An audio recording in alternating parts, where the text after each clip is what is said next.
Subay nining pagtapos sa All Saints Day o All Souls Day, sayra nato ang kahimtang sa usa sa mga bus terminal pinaagi usab sa live report ni Luan Mayrondina. May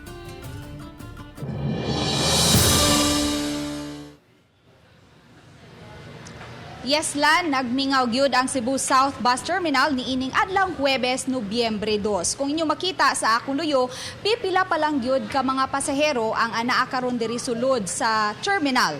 Masabot nga ang kadaghanan ato pa gyud sa ilahang tagsa-tagsa ka mga lungsod ug mipahimo sa taas nga holiday break. Kinibisan pa man kun ugmang adlaw, balik trabaho na sa mga pribadong kumpanya ug bisan sa mga buhatan sa gobyerno.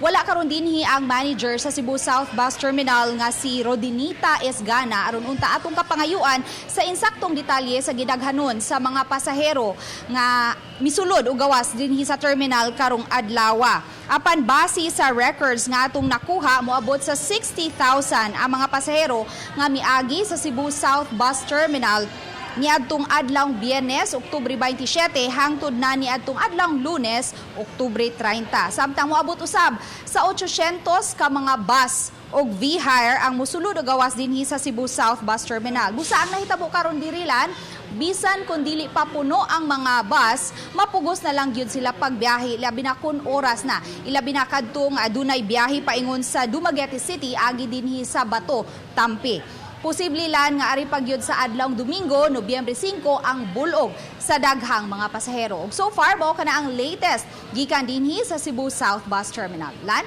okay, daghang salamat, Luan Mayrondina.